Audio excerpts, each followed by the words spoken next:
జనరల్గా మనకి by default అనుకోండి 2026 సంవత్సరం ప్రతి ఒక్కరికి నాయకత్వ లక్షణాలు కలిగిస్తుంది.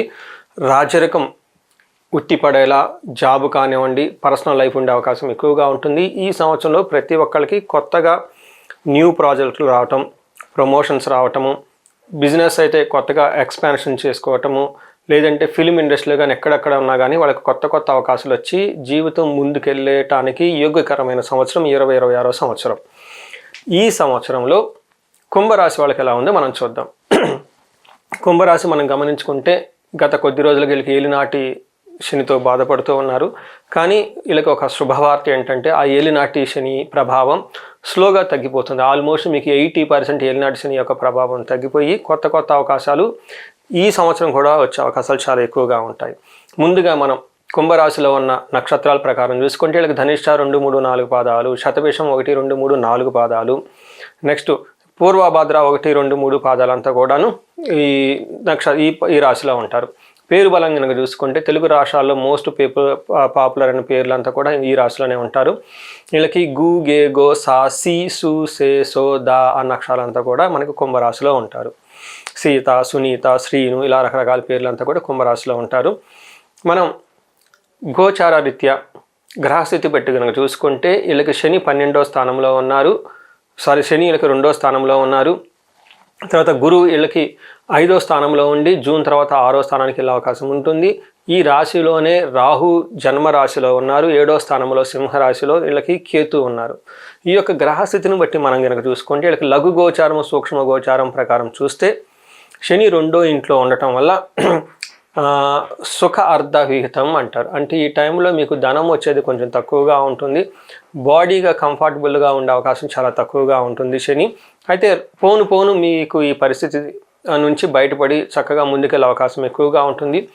గురువు ఉండటం వల్ల పుత్రుల వల్ల ధనలాభం కలిగే అవకాశం ఎక్కువగా ఉంటుంది. కానీ జూన్ తర్వాత మీకు ఆర్థికంగా కొంచెం ఇబ్బందులు ఎదురయ్యే అవకాశం ఎక్కువగా ఉంటుంది. శత్రుబాధ ఉండే అవకాశం ఉంటుంది. ఫస్ట్ హౌస్లో రాహు ఉండటం వల్ల మీకు మానసిక ఒత్తిడి, శారీరక శ్రమ అధికంగా ఉంటుంది. 7వ ఇంట్లో కేతు ఉండటం వల్ల మీకు వృధా ప్రయాణాలు, పార్ట్నర్షిప్స్ తోటి గొడవలు, లేదంటే భార్యాభర్తల మధ్య గొడవలు అయ్యే అవకాశం ఎక్కువగా ఉంటుందని గమనించుకోవాలి.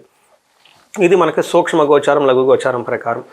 మీరు చూస్తే శని మీకు 2వ ఇంట్లో ఉండటం వల్ల ఏం జరుగుతుందంటే మన మహర్షులు ఏం చెప్తారంటే సదాక్లేశం వృధా వైరం సతతం కార్యనాశనం సంచార స్వజన దేశ పాపచింతనం ధనే శనేవు అని చెప్తారు. అంటే శని గనక ధనస్థానంలో ఉంటే ఏమవుతుందంట, ఎప్పుడు ఏదో ఒక బాధగా ఉండే అవకాశము, గొడవలు పడే అవకాశము, ఏదైనా పని చేస్తే అది త్వరగా రిజల్ట్ రాకుండా ఇబ్బందులు పెట్టే అవకాశం ఎక్కువగా ఉంటుంది. తర్వాత సంచారం, అటు ఇటు తిరగటం, వృధా ట్రావెల్స్ అంత ఎక్కువగా ఉంటుంది. స్వజన దేశం, సొంత మనుషులతోటే గొడవలు పడే అవకాశం ఎక్కువగా ఉంటుంది. ఇవి కొంచెం గమనించుకుంటూ ఉండాలి. జనరల్గా ఈ టైంలో భార్యాభర్తల మధ్య గొడవలు, వాళ్ళ మధ్య దూరాలు వచ్చే అవకాశము, ఒక ప్లేస్ నుంచి ఇంకొక ప్లేసు మారే అవకాశం ఎక్కువగా ఉంటుంది. అయితే శని మీకు ఇబ్బందులు పెడుతున్నా కానీ ఆ ఇబ్బందులు రోజు రోజుకి తగ్గే అవకాశం ఉంటుంది. గురువు జూన్ వరకు చాలా యోగ్యతను ఇస్తూ ఉన్నారు. గురువు 5వ ఇంట్లో ఉండటంతో ఈ రాశి వాళ్ళకి పెళ్లి కాని వాళ్ళకి పెళ్ళయ్యే అవకాశం, పిల్లలు లేని వాళ్ళకి పిల్లలుగా పెట్టే అవకాశం ఎక్కువగా ఉంటుంది. శుభకార్యాలు చేసుకునే అవకాశం కూడా చాలా ఎక్కువగా ఉంటుంది. అయితే ఈ రాశి వాళ్ళకి 5వ ఇంట్లో గురువు ఉండటంతో ఏమవుతుంది, మనకి సంస్కృతంలో పురాతన గ్రంథాల్లో ఏం చెప్పారో చూద్దాం. అర్ధలాభం తైదైశ్వర్యం స్వకర్మరతి హర్షితం సదా స్వజన సౌఖ్యం చ పంచమస్తేద్ భవేద్ గురువు అంటారు. 5వ ఇంట్లో గురువు ఉండటంతో ఆర్థికంగా లాభం ఉంటుంది, ఐశ్వర్యం ఉంటుంది. ఏదైనా పని చేస్తే అందులో పని విషయంలో చక్కగా అందరూ అప్రిషియేట్ చేస్తూ ఉంటారు. తర్వాత సొంత జనులంతా, బంధువులంతా సపోర్ట్ చేసే విధంగా ఉంటారు. అయితే గురువు జూన్లో మారటంతో కొంచెం ఇబ్బంది పడే పరిస్థితి ఉంటుంది. వీళ్ళకి ధారాపుత్ర విరోధచ్చ స్వజనే కలహస్తద చోరాగ్ని నిరుపభీతిచ్చ షష్టమస్తేద్ భవేద్ గురువు అంటారు. అంటే ఈ టైంలో ధారాపుత్రులతో గొడవ, భార్యాభర్తల మధ్య గొడవలు ఎక్కువయ్యే అవకాశం ఉంటుంది. సొంత జనాలే గొడవలు పడే అవకాశం ఎక్కువగా ఉంటుంది. చోరాగ్ని నిరుపభీతిచ్చ, ఈ టైంలో అగ్ని ప్రమాదాలు జరిగాయి, దొంగతనాలు జరిగే అవకాశం ఎక్కువగా ఉంటుంది. కొంచెం జాగ్రత్తగా గమనించుకొని ఉండటం ఎంతైనా ముఖ్యం. ఎందుకంటే ఆల్రెడీ మీరు ఆర్థిక ఇబ్బందులతో బాధపడుతూ ఉన్నారు. మిమ్మల్ని ఆల్రెడీ చీట్ చేసేయడానికి రెడీగా చాలామంది ఉన్నారు. ఈ టైంలో ఇవన్నీ జరిగే అవకాశం ఎక్కువగా ఉంటుంది. భార్యాభర్తలు చిన్న చిన్న మనస్పర్ధలు వచ్చినా కానీ ఒక స్టెప్ వెనక్కి తగ్గి శాంతంగా ఉండటం చాలా ఉత్తమం ఈ టైంలో. రాహు 1వ ఇంట్లో ఉండటంతో దారాపుత్ర విరోధచ్చ ప్రవాసం రోగ పీడనం అర్ధహాని మహా కష్టం జన్మరాశికి ఫణి అంటారు. అంటే గురువు వీళ్ళకి ఫస్ట్ ఇంట్లో రాహు ఉండటంతో ఇది మీకు కొంచెం ఇంటి వాతావరణంలో ప్రెషర్స్ని తీసుకొచ్చే విధంగా ఎక్కువగా ఉంటుంది. ఉన్న పొజిషన్ నుంచి దూరం ప్రాంతానికి వెళ్ళే అవకాశం ఎక్కువగా ఉంటుంది. హెల్త్ కాంప్లికేషన్స్ ఎక్కువ ఉంటుంది. కొంచెం ధనానికి కూడా ఇబ్బంది పడే అవకాశం ఎక్కువగా ఉంటుంది. 7వ ఇంట్లో కేతు ఉండటంతో భార్యాభర్తల మధ్య గొడవలు, పార్ట్నర్షిప్స్తో గొడవలు, అధికంగా ట్రావెల్ చేసే అవకాశం ఎక్కువగా ఉంటుంది. మీరు కనుక గమనించుకుంటూ ఉంటే జూన్ వరకు బాగున్నా జూన్ తర్వాత కొంచెం ఇబ్బందులు అధికమయ్యే అవకాశం ఎక్కువగా ఉంటుంది. ఈ రాశి వాళ్ళు వెయిట్ అండ్ సీ అన్న ప్రిన్సిపల్ని చక్కగా వాడుతూ ఉండాలి. పేషెన్సీ పేస్ యూ మచ్ అన్న ప్రిన్సిపల్ని మైండ్లో పెట్టుకొని ఉండాలి.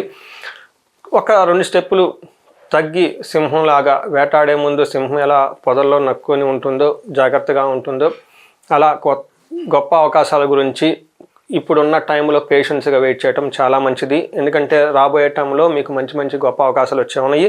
ప్రస్తుతానికి మీకు న్యూట్రల్గా తటస్థంగా ఉండాల్సిన టైం అని గమనించుకోవాలి. ఈ రాశి వాళ్ళకి నక్షత్రం ప్రకారం చూసుకుంటే ధనిష్ట నక్షత్రం వాళ్ళకి రాజ్యలాభము, సంతోషము, పట్టాభిషేకం, ధనాభివృద్ధి జరుగుతూ ఉంది. కానీ ఒక పక్కన ధన నష్టము చేస్తూనే దేహ పీడనము, హెల్త్ కాంప్లికేషన్ కూడా తీసుకొని వస్తుంది. ఆ శతభిష నక్షత్రం వాళ్ళకి నాకు కెరియర్ ఫస్ట్లో నాకు ఈ శతభిష నక్షత్రం వాళ్ళే ఈ ఆన్లైన్ మీడియాలో టర్న్ అరౌండ్ చేసిన నక్షత్రం. నేను నక్షత్రాలు సిరీస్ చేస్తున్నప్పుడు ఈ శతభిష నక్షత్రం వాళ్ళకి సిరీస్ చేస్తున్నప్పుడు ఆ వీడియో విపరీతంగా వైరల్ అయ్యింది. నాకు ఫస్ట్ కాల్స్ వచ్చినాయి కూడా ఈ శతభిష నక్షత్రం వాళ్ళకి. చాలా క్లోజ్గా ఈ నక్షత్రం వాళ్ళని చూస్తూ ఉంటాను. మీరు నమ్ముతారా లేదో ఈ 26వ సంవత్సరంలో శతభిష నక్షత్రం వాళ్ళకి గోల్డెన్ టైం అని రాసి పెట్టుకోవాలి. ఎందుకంటే లాస్ట్ ఆన్లైన్ మీడియాలో ఇది 3rd ఇయర్, అంతకుముందు ఒక 6 ఇయర్స్. ఈ శతభిష నక్షత్రం వల్ల నాది పేరు ప్రఖ్యాతులు కూడా ఎక్కువగా వచ్చినాయి ఇది సిరీస్ చేయటంతో. ఎందుకని ఈ శతభిష ఈ నక్షత్రం వాళ్ళకి చూసుకుంటే ధనాభివృద్ధి, ధనం బాగుంటుంది, పట్టాభిషేకము, ప్రమోషన్స్ వస్తుంది, రాజ్యలాభము, కొత్తగా బిజినెస్ ఎక్స్పాన్షన్ చేసుకోవచ్చు, సంతోషప్రదంగా ఉంటారు. ఒక ప్రాబ్లం ఏంటంటే హెల్త్ కాంప్లికేషన్స్ ఉంటాయి ఈ 2లో. సో ఇంత చక్కగా శతభిష నక్షత్రం వాళ్ళకి ఉన్నంత ఈ 2026లో ఉండబోతున్నంతగా బెస్ట్గా ఇంతకుముందు అయితే నాకు తెలిసైతే లేదని నేను చెప్తాను ఖచ్చితంగా.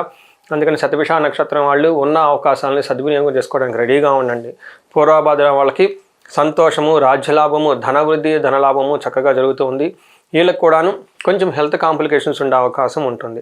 నక్షత్రం ప్రకారం చూసుకుంటే అందరికీ చాలా చక్కగా ఉంది కాబట్టి ఈ రాశి వాళ్ళు ఫస్ట్ చేయాల్సిన పరిహారంగా కనుక చూసుకుంటే వీళ్ళకి కుంభకోణం నవగ్రహ టెంపుల్ని ప్రతి ఒక్కళ్ళు విజిట్ చేయాలి. లేని పక్షంలో అట్లీస్ట్ తిరునల్లార్ని విజిట్ చేసి అక్కడ శనికి తైలాభిషేకం చేసుకోవడం చాలా ఇంపార్టెంట్. ఇండివిజువల్గా ఈ రాశి వాళ్ళకి ఎవరైనా కనుక బిజినెస్లో సరిగ్గా గ్రోత్ లేకపోతూ ఉంటే ఈ శని ప్రభావం చేత కానివ్వండి, తర్వాత గురు ప్రభావం చేత కానీ స్వర్ణలక్ష్మి విశేష హోమం చేయించుకుంటే ధన ప్రవాహం వచ్చేస్తుంది. కుబేరు పాశుపతం లేదా మహాలక్ష్మి విశేష హోమం చేయించుకుంటే ధన ప్రవాహం మీకు ఆటోమేటిక్గా వస్తుంది, ఎక్కడ బ్లాక్ లేకుండా, ఎక్కడ ఆగిపోకుండా. ఇవి కాకుండా మీకు వీళ్ళని ఎక్కువసార్లు చండీ పారాయణము, చండీ హోమం చేయించుకోవడం చాలా ఉత్తమం. శ్రీలశైలన్నీ ప్రతి ఒక్కళ్ళు దర్శనం చేసుకోవాలి. వీళ్ళని ఎక్కువసార్లు తిరుగుతూ ఉండాలి. ఇంకొకటి ఈ రాశి వాళ్ళు యోగా చేయటం, మెడిటేషన్ చేయటం చాలా ఇంపార్టెంట్. అంతో పాటు మీరు సేవ చేయటం చాలా చాలా ఇంపార్టెంట్. గురువులకి, తర్వాత వృద్ధులకి ఈ టైంలో మీరు ఎక్కువగా ఇక్కడ కనుక టైం స్పెండ్ చేస్తూ ఉంటే మీకున్న దోషాలన్నీ పోయేసి నెక్స్ట్ ఫ్యూచర్లో రాబోయే గొప్ప ప్లానెటరీ కాంబినేషన్ని మీరు ఎన్కాష్మెంట్ చేసుకునే అవకాశం ఎంతైనా ఉంటుంది. ఇంకా ఎవరైనా భార్యాభర్తల మధ్య సరైన అన్యోన్యత లేకుండా ఉంటే వీళ్ళు విశ్వావసు గంధర్వరాజు హోమము, భార్యాభర్తల కోసం అన్యోన్య దాంపత్య పాశుపత అభిషేకము హోమం చేసుకోవటం. ఇంకా ఎవరైనా కనుక హెల్త్ కాంప్లికేషన్స్ బాధపడుతూ ఉంటే అమృత మృత్యుంజయ ఆయుష్య అమృత మృత్యుంజయ హోమాన్ని లేదంటే కంప్లీట్ శాంతి పూజలు చేయించుకోవటం ద్వారా మీకున్న పరిస్థితుల్ని అధిగమించేసి ముందుకెళ్ళే అవకాశం చాలా ఎక్కువగా ఉంటుంది. ఈ రాశి వాళ్ళు 2026వ సంవత్సరంలో అష్టైశ్వర్యాలతో, భోగభాగ్యాలతో తలతూగుతూ జీవితంలో ముందుకెళ్ళాలని చెప్పేసి నేను కోరుకుంటున్నాను. నమస్తే.